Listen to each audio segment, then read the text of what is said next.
Welcome to Fighting Over Fiction. I'm Will. I'm Dash. I'm Fraz. And today we're asking, did the ending of Game of Thrones ultimately have more strengths than weaknesses?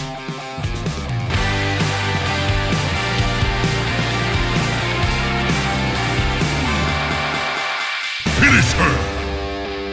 Big question. Oh, isn't it? It's the question that has been on everyone's lips, but not for a while. Most movie and TV podcasts do not go near this, but for some reason, we just have no fear, I feel. Well, we'll get into why we're talking about this. What have you guys been watching this week? I have been watching, I just realised that Tash was about to speak. You were excited about something, go, now I want to know. No, because normally I ask that question and you guys go, so I'm giving you a chance to think about it. I've been watching From where? on Sky with Harold Perrineau. It is bad. Genre?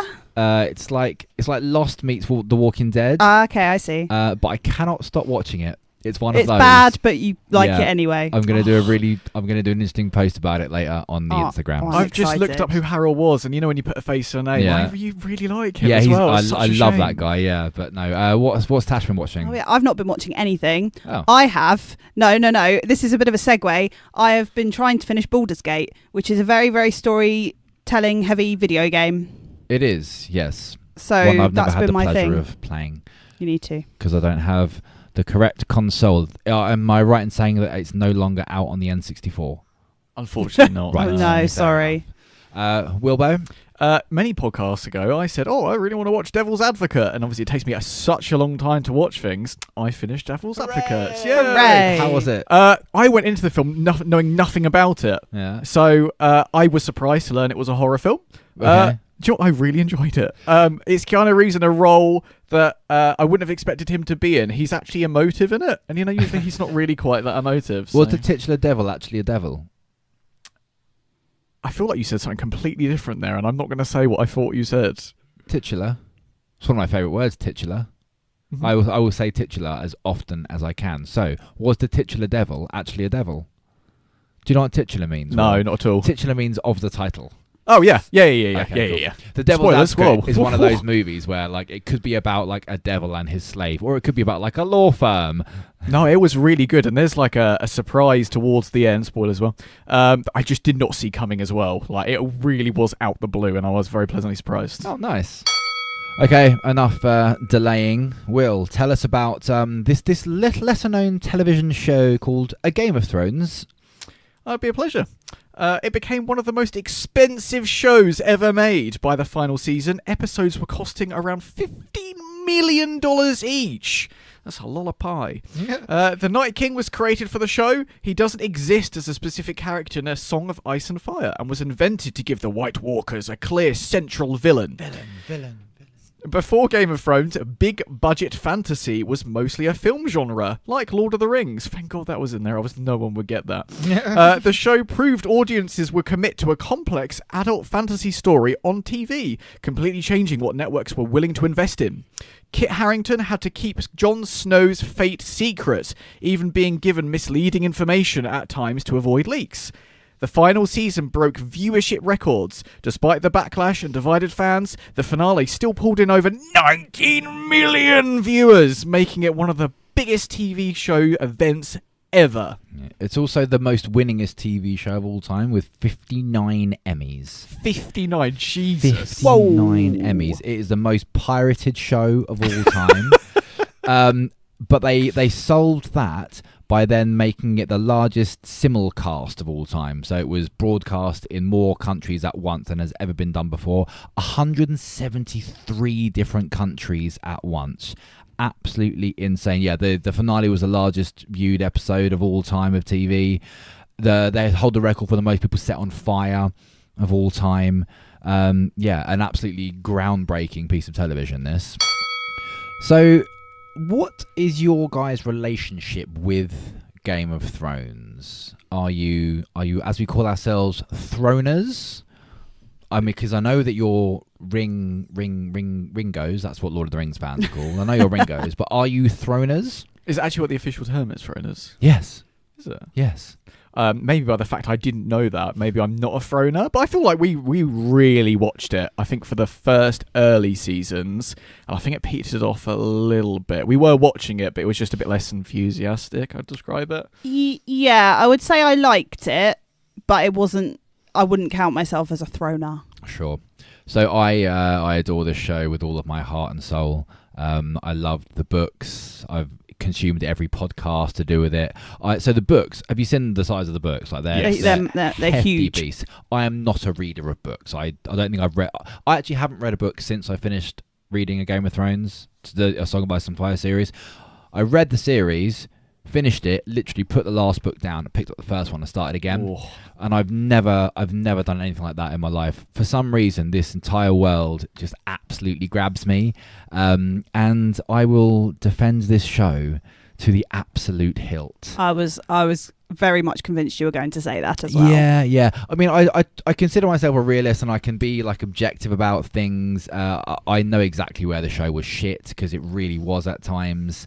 I just think with what they were creating, like, so the three greatest shows of all time, I think, are considered to be The Sopranos, Breaking Bad, and Game of Thrones. Yeah, generally speaking.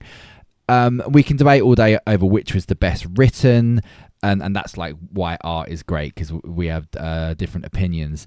But there are certain categories where there is just no discussion over what is the greatest show of all time. Visual effects, practical effects, costuming, hair and makeup, location scouting, soundscaping, scoring, casting. It's all Game of Thrones. Nothing else touches it.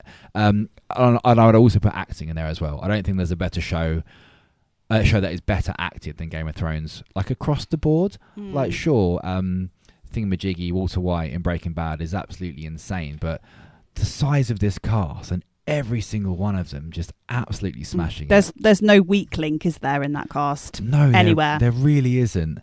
So I think, like, despite how you feel about the ending, I think it's just important to know that this show it changed TV. It changed how we watch TV. Yeah. It was the last big TV show. It was the last TV show that had everyone talking about it the next day. And I hope that will happen again soon. But yeah, I love the Game of Thrones. I think it was a TV show that almost seemed to forcibly transition from film series to TV series as kind of like the main consumption of kind of, I guess, expensive filmography. Yeah. Well, it was George R. R. Martin, the author of the books. HBO, not HBO, but they wanted to make a film of the books. It's like, no. It's not a film. No, it can't be a film. There's too much, and it still wasn't enough. The TV show still wasn't enough to fit in the story. But yeah, should we dig in? Let's go. So, in the episode of Fairness, for this podcast, we have watched the following episodes for Fighting Over Fiction. So it's episode 2 of the final series, A Night of the Seven Kingdoms, episode 5, The Bells, and episode 6, The Iron Throne. Yeah, we're really trying to actually just watch the ending. We want to talk about the ending of the show. So just very, very quickly, the glaring omissions are obviously episode 3 and episode 4. Episode 3 is the big bad battle where the White Walkers come in. An absolute masterpiece in filmmaking that it is. But it is a battle episode. It is exactly what it is. It's a battle episode. We can talk about that all day or not at all, and it'll be the same. Episode 4, The Last of the Starks.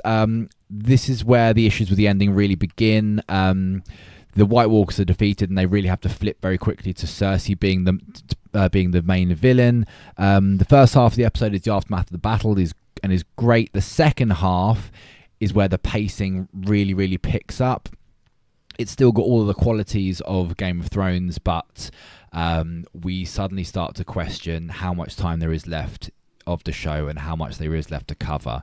So in the second half of episode 4, Euron kills a dragon, Cersei kills Missandei, Jaime leaves Brienne for Cersei, and Varys considers treason.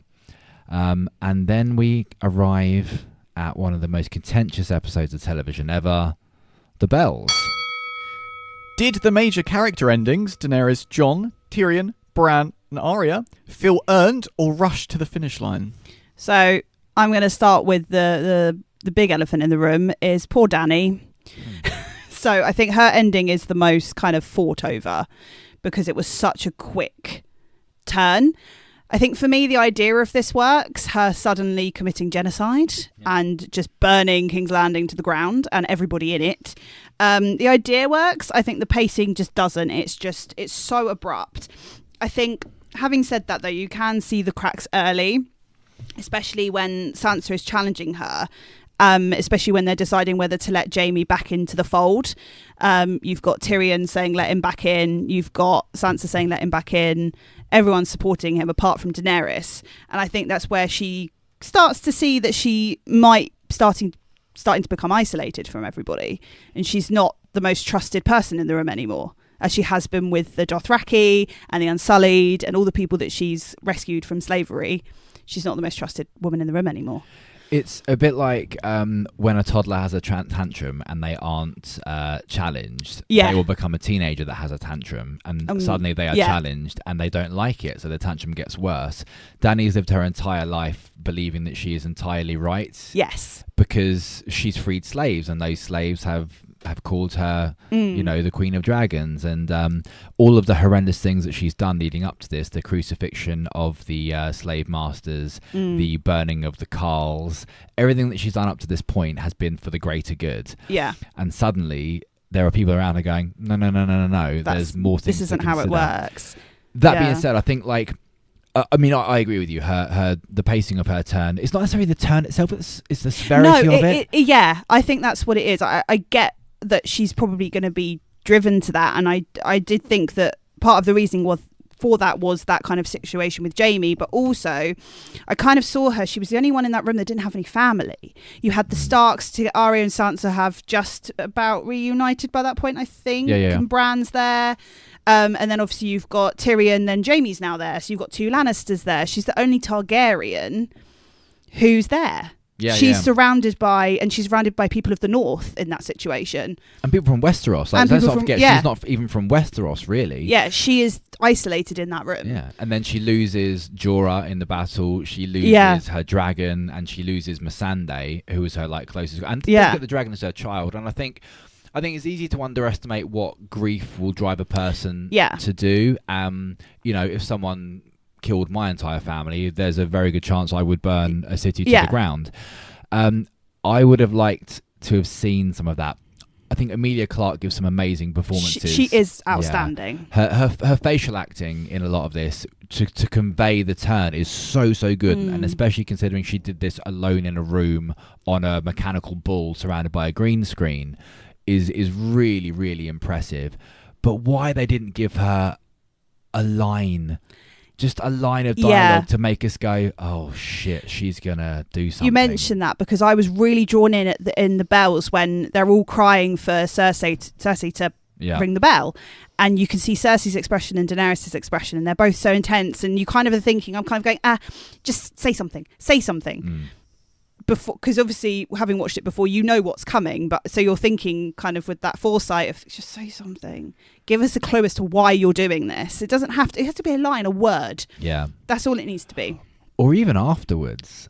This is one thing that I forget every time I rewatch this series is I expect her afterwards to say something like, you want to make an omelette, you got to break some eggs, or they were Cersei's, I don't care, or even to say, oh my god, I can't believe what I've done, but it's done now.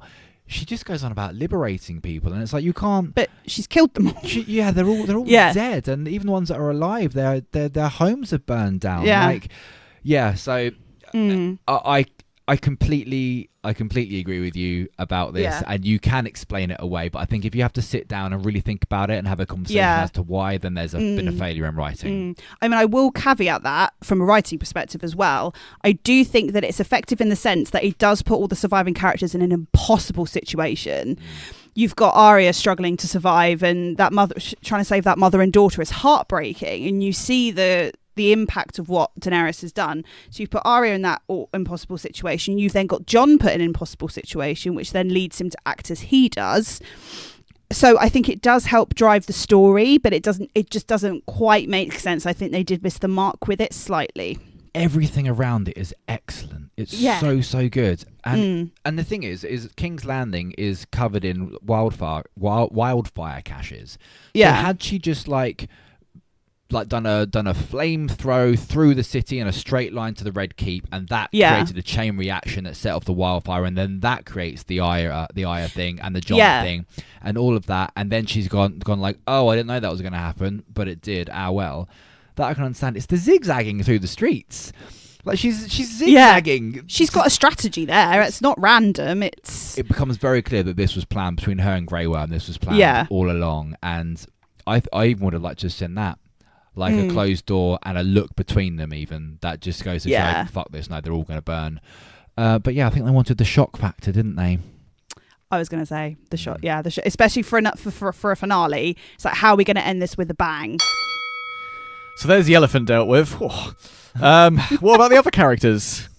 The ones without the fire-breathing elephants. Yeah, that's the one. So the other big question marks over the show are Aya killing the Night King. Anyone got any issues with Aya killing the Night King? I think it's quite cool. Yep. I will say I think that's go Arya. Yep, absolutely. I'm all with it. I think there is a lot of misogyny in that. And, yeah, I agree. Read so much online about the hatred towards that, and I really didn't see a problem with it. Yeah, no, it's great. Jamie leaving Brienne and going back to Cersei. How do we feel about this? Jamie. I get it. But it's like he took 100 steps back after all of the progress he made with Brienne and being away from Cersei. He kind of like grew as a man, and then he just kind of regressed and went back to her. I feel for me, I'm not saying it's the wrong thing to do, but it was just really frustrating as a viewer. To go, oh, for goodness sake, have you learned anything? See, I think that's so interesting because I never saw this big redemption arc for Jamie, even when I watched it the first time. I think Jamie has always treated Brienne with a level of respect, all the way back to season 1. You know, when he protects her from the nasty people. He's that kind of person. He will respect a knight. He'll respect a highborn person. He doesn't give a shit about the small folk. He never has. And I think he went north not to protect the small folk, not to help Jon, not to help Dany. He did it to protect Cersei. That was the only reason he wanted to fight the White Walkers. So him going back to Cersei was like, yeah, obviously that's what Jamie does. Jamie fucks off, he fights the war, and then he goes back to Cersei. I see what you mean about the 10 steps back. We spoke about this, and actually you taught me about this, about how a character doesn't need to change to develop. Yeah. And I think that's what we're seeing. We're seeing a character kind of like develop in a way, but not really change. Yeah, and I think that's really interesting because a lot of these characters either have a mighty downfall or they become the best possible version of themselves. And I think that in a way it's good variety to have that, and not everybody kind of gets to the top, and not everybody dies in a burst of flame. Yeah, it's also, I think it pays off so much foreshadowing in the show as well, about them living, being born together and then dying together, and about how the amount of times no one else matters, only us, and then they die alone underneath the Red Keep, you know, in each other's arms. I think it's absolutely perfect. Oh, I'm getting goosebumps thinking about it. Yeah, it's an incredible work of the show to make us feel sympathy about two of the nastiest villains in the show in their last moments. I think it's absolutely kind wonderful. of victims of the system, really, because they were everyone, you know, they were in this show, especially they're all born into the situation that they're born into. Like most of them have horrendous histories, and what they go throughout the 8 seasons is horrendous. Yeah, and who can blame them for wanting to die? Yeah, with the people that they're familiar with. Yeah. Okay, so what about Jon's ending? Jon ends up going north of the wall, being Lord Commander of the Night's Watch. Much like Jamie, he goes back to exactly how he started. Yeah, I mean, I think it was the right ending for him, actually. I agree. He never wanted power, the power that was thrusted upon him towards the end there, when he learned of his kind of parentage. But yeah, I think he's exactly where he needs to be. It's where he thrived in the early days, and I think it was the right ending. It was kind of satisfying. I did think, yeah, good for you, Jon. There's a great bit of Kit Harington facial acting when he's told that he's being sent to the Night's Watch, and just sort of like, oh my god, not again, because of course it's a life sentence of you know, servitude. But I think that's a great bit. All right, the crowned elephant in the room. How do we feel about who has a better story than Bran the Broken? Bran as a character, I struggle with. I just find him, and again, I think it's probably I just find him so vanilla. Like I find myself falling asleep whenever he's on screen. I think it's the character. Bran is a character that the showrunners struggle with, in that they left him out of an entire season of the show. Yeah. The problem is with Bran is that he is the three-eyed raven. And the only way you can get that is through like tons and tons of flashbacks, and that means new sets, new actors, new costuming, and very, very difficult to deliver TV when there's, like you say, much more interesting stuff going on. I think Isaac Hempstead Wright has a really tricky job as well, to be like, right, so you're going to deliver this really, really kind of abstract, fantastical dialogue, but you're going to do it with no emotion. Right, thank God for acting school. Like, however, but him as becoming the king. How do we feel like Bran being the king? Yeah. I mean, I thought it was a good thing, actually. It was just this young kid who climbed walls, was just adventurous, very innocent. It's kind of like the innocent taking charge and the good taking charge. And someone, again, who didn't really want the power. Or care about has the it, power. Or care. He doesn't care, does he? I don't really want any more. Yeah. That's a good impression. I think for one of my favourite scenes from the finale was at the end when you've got all of his counsellors sitting around the table. Tyrion's going, right, okay, we're all here now, and they're all just it's all just so awkward but so pure and innocent. And I think that's what Bran really represents, and he brought that influence without even being in the room.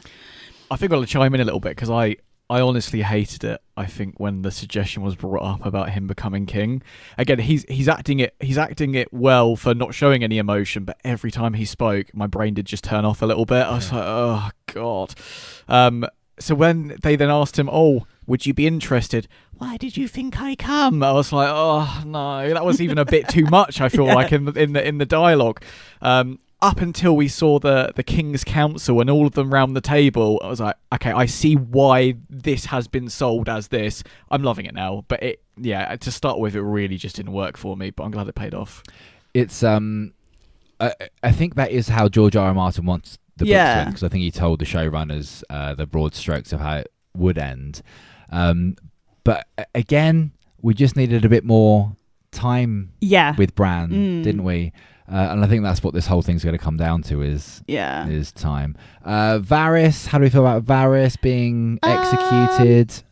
Again, I thought he was only really there for the power, really. I think he's always been loyal to the realm, hasn't he? I don't think he... But what is the realm? I didn't really feel much about his, to be honest. No, it didn't strike me as good or bad. I just thought, all right, okay, and he stayed true to himself and his beliefs. He got himself killed. Yeah, I don't really have a lot to say, to be honest, about him. And then we got sort of Tyrion. See, Tyrion is one of my favourite characters. Yeah. Peter Dinklage, I think. He's amazing in this role. So good. And it's a real shame because I don't think Peter Dinklage has been good in anything else ever. But this, it's like it was made for him. Yeah. Yeah, wonderful. Did you like how he ended up again, back where he started? Hand to the king? I think, again, he's seen the worst of power. He's seen the worst in people, and again, he's made a lot of mistakes. All of them have made that very clear to him, and he's not perfect.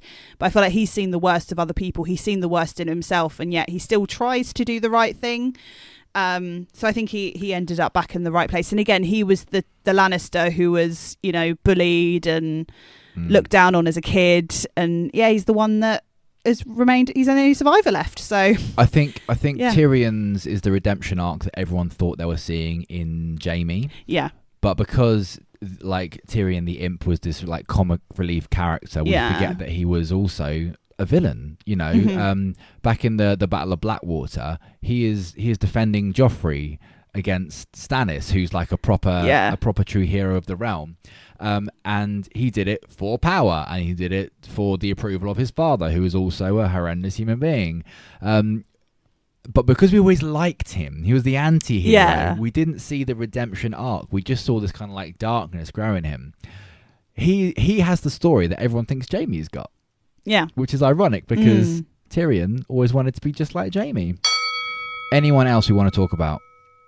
I feel like I want to mention Qyburn. Qyburn? Qyburn, I know. This is a really random one. You give a shit about Qyburn. Tangent coming. I feel like his death was good evidence that no matter how quick a death is, it can be executed perfectly and almost make sense.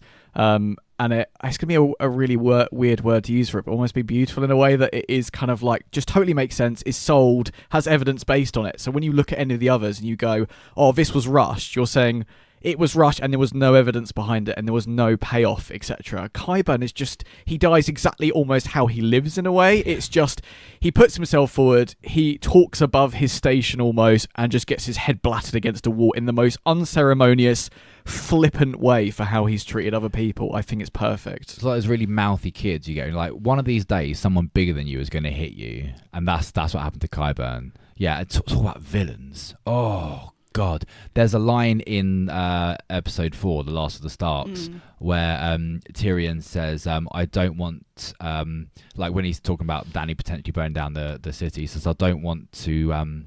Hear the screams of burning children, and Qyburn says, "Yes, it is rather unpleasant." And oh God, it's just like I've heard that many times, but it's awful.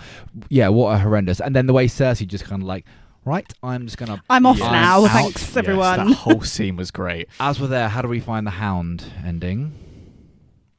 I liked it. I thought it was okay. Went on a bit. Yeah. It went on a bit for me. I just think, okay, right, yeah, we get it. You're brothers, you hate each other. We've known this since probably the beginning of this whole thing. Get on with it. That's kind of my feeling really on it. I think the reason it was the length it was because the Hound and Arya have that moment where she wants to go and kill Cersei, and the Hound's like, no, you need to not die. You need to go and live. And this is Arya Stark going from the faceless man, the assassin. She's becoming again Arya Stark of Winterfell. And it's her journey from the Red Keep back through the city that grounds her, homes her, and brings her back to Arya Stark of Winterfell.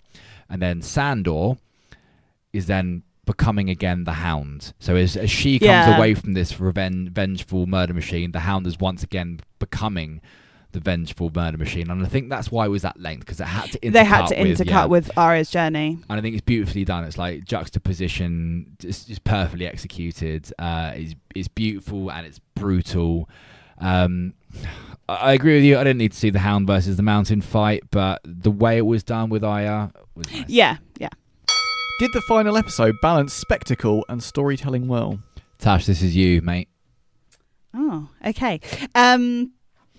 So I'll start it off. I do think it just became a bit of a spectacle show, and it's a finale. It's got to be good. It's got to be damn good. For me, the bloodshed just becomes a bit dull. Like nothing's a shock anymore with this show. They've done everything. You've seen things like the Red Wedding, massive battles going on all the way through. The way people treat each other, it's brutal from start to finish. So I felt like they'd already kind of peaked with all of that stuff. So for example, when Grey Worm kills the remaining King's Landing soldiers, and the others are telling him not to, I didn't flinch. I didn't care. I was like, right, yeah, okay. I didn't mind that bit either. Like, they're Lannister soldiers. They've done horrendous things. They're war criminals. Kill them. I don't care. Yeah, I was just thinking, I get it was again to show how ruthless Daenerys has become at this point, but I thought we've seen that. So I don't think that really added anything. I think what I did really appreciate was once the battle was done, the spectacle really did calm down, and it did really come back to story and finishing these characters' stories and their journeys. Kind of the spectacle for me, I was trying to find like story elements and how the writers were maybe trying to show. I might be completely wrong, but for me, the ash cloud made King's Landing look like Winterfell and Beyond the Wall. So it was like Daenerys was bringing the north down to the south, bringing the horror and the nature of Beyond the Wall with her. So like they've defeated the Night King. Yeah, they've defeated the White Walkers, but she's, in a way, for me, she became the Night King. In a way, she became the horror that they'd literally just defeated. She took that place, and her followers became the White Walkers, who were blindly following her with little accountability. And I reference Grey Worm again within that, and the Dothraki, who were just tearing through the streets, murdering everyone. I have became the White Walkers. Every piece of media about this show and these books, and I've never heard that take. Have before. You not? That is so good. Yeah, the way they become like just like zombie killers. They do. And Daenerys is this like almost like the vacuum of power that the Night King's death creates. She just absorbs It's like into her it. eyes go dead. Yeah. And then and all her followers just go kind of, turn into zombies, as you say. Yeah, that's fantastic. And the ash looking like snow and everything like that. Yeah, that's an amazing take. Do you think from a writing perspective, is that something that you write, or is that something that like the cinematographers would come up I with? mean, it's something, because again, the writers would write that the ash cloud, obviously there's ash everywhere. Again, it would be a collaboration between, cinematography and the writing team and the producers of a case and the director of like, how are we going to show this? And it would be like, we really want to convey this idea that Daenerys has become this. How do we show this? And that's when cinematography would take over and say, this is how we do it. Right. Again, this might not have been what the writers thought, but that's what I took from it anyway. Yeah, I think I love that take so much. It was certainly a tricky story to tie up. I commend them. Like, whilst this had mixed feelings, and we obviously have our qualms with it, like I cannot imagine a harder task. I think the fact that it ended at all is incredible. Yeah. Like the amount of shows that don't even end. Yeah. And I counted at the end of episode 2 and A Night of the Seven Kingdoms that we watched first. There were 32 characters that needed to be tied up, and I think out of them we've raised a few eyebrows, but generally speaking, what an incredible achievement to have completed. I think it's interesting you say that. I was just looking up how many series cast there were in Game of Thrones compared to Breaking Bad as kind of the other long-running TV show. So Breaking Bad had 349 characters and Game of Thrones had 586. It was nearly twice the amount. Yeah. So Roy Dotrice, who does the audiobooks for Game of Thrones, he holds the record for most characters voiced in a book, in an audiobook, and that's just the ones in the books that have lines. We're talking about so more in this show. So there were going to be misses, and I just think it's a real shame that the most glaring miss was riding a big fire-breathing dragon. I think that's the thing. that's the shame of it. Really, is that it was Daenerys that most people raised their eyebrows at, because if it was a lesser character, it probably wouldn't have got noticed as much. But it's just because it was poor old Dany. I feel like with Dany, they almost, dare I say, they insulted the viewer a little bit with it as well. They kept saying, when a Targaryen's born, it's a flip of the dice, and one's crazy and one's not. And they repeated that so many times to then sell Dany becoming the Mad Queen, rather than providing any other voice line for her or selling it. It's just like they almost tried to lazily do that one specific tiny bit that seemed to kind of like make the rest sour a little bit. When a TV show does it previously on Breaking Bad, and it tells you exactly who's going to come back and what's going to happen in this episode. I hate those previously ons, by the way. The previously things, on the previously on for the final episode, they overlaid that audio of when a Targaryen is born, the gods flip a coin and all that kind of stuff, and more clips. And I think I don't believe that was in the final cut. I believe that episode 5 came out where Dany burns everything down. There was that massive reaction where everyone was like, what the fuck is going on? And then they went back and they was like, right, before the final episode airs, we have to edit in this audio to remind everyone, no, remember Targaryens are crazy, please. It's interesting to say that they underestimate their audience. I think they maybe overestimated the audience, because I think when you go back and look at it, you go, oh yeah, there's that look there, and oh yeah, there's that like some of the clothing she wears, for example. I can't remember what her name is, the lady who designs all the costumes. But she made a specific line through her clothing to watch her descent into madness. But of course, we don't notice that because we're laymen's, aren't we? Yeah. So I think they thought we knew more than we did. Do you think it's like overestimating then? Because you love Game of Thrones, and dare I say, are you looking for things to sell it rather than, or looking for things that make it work rather than? Oh no, no, 100%. And I don't think it did work. I think it did miss, but I can't believe they all sat around at a table and went, nah, I'll be all right.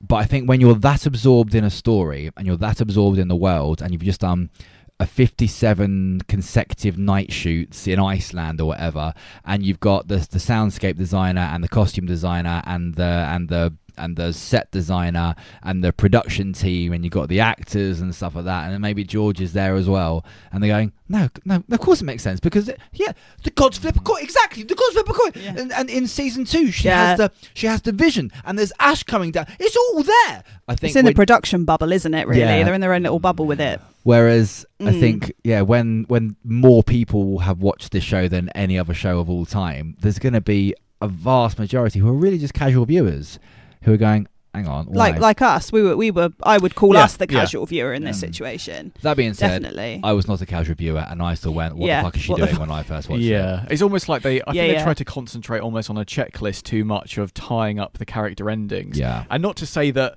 the character endings were bad. I genuinely believe it's this one specific thing. So it's such a shame that, again, it's soured out. I think you do get lost in the moment a little bit, and you do talk yourselves into it. Kind of makes sense, and they had the time as well to sort it. When you think about the time that she was kind of reclused after her dragon died and not eating and stuff like that. There's so much filler time there to do something else with it. Oh, I don't know if there was. I think the problem is there wasn't enough time. They needed more episodes. Like after they killed the Night King, they needed a whole another season. They didn't need another 3 episodes. And I've come up with a new theory about making TV shows. Let's hear it. So I call this the Big Brother 1 conundrum. Love it already. Did you guys watch Big Brother 1 in the UK?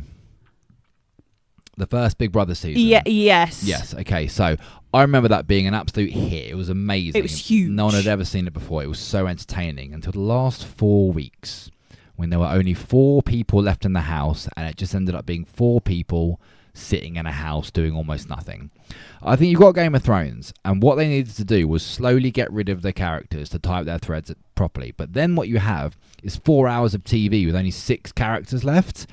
And how do a you dragon. do that? How are you doing that? It suddenly becomes this real bore fest. Especially when you've, like you say, you've hit the heights that they had. They had to keep the pace high. They had to keep the action high. So the Big Brother 1 conundrum is when you have a lot of characters, you can't just get rid of them. And you need the stakes to be high in the finale as well. You're going to be like, right, who's going to win? Who's going to succeed? And if you've got 2, 3, 4 people, you kind of go, I don't care in this case. So the biggest question that we could probably discuss on this podcast might all be downhill from here. Maybe not. Maybe so. Did the ending of Game of Thrones ultimately have more strengths than weaknesses? Yes. Yes. Yeah. Will? Yeah, I think so. Yeah. What's your balance? So I would say 80% success. I'd say 70. Okay. I think you've been quite fair with the 80%. I'd say 80% as well. Yeah. Yeah. I just think it was just Danny's turn was so glaringly obvious, like a big beacon in the middle of the night, that I think that's what derailed it for a lot of people. Yeah. It gets better and better each time you rewatch it. It really does. Well, this has been a pleasure being able to talk about Game of Thrones with you guys. What are you watching? Fun. What are you watching this week? Got any plans? Oh, yes. I want to watch. I started watching Chaos on Netflix. It's so good. I'm loving it. It's been cancelled because I think there's only 8 episodes overall. Yeah, no, they cancelled after 1 season. I'm absolutely loving it because I love the Greek gods and all of that, and it's just such a fun and interesting take. So I'm excited to finish it. Great show. Will, are you watching anything this week? I'm completely unplanned this week, which actually then turns into watching all these obscure films. So I'm quite looking forward to that. How exciting! I am going to finish From. Yeah. And, me and Jen are watching Daredevil. I nice. love Daredevil. What, the Marvel TV series? Yeah, the other one on Disney. I didn't realize it was 11 years old, but I know time goes. But how old is Jessica Jones now as well? I was about to ask. I love Jessica Jones. Daredevil was the first one, so it was after that. But cool. Right. Enjoy. Bye. Bye.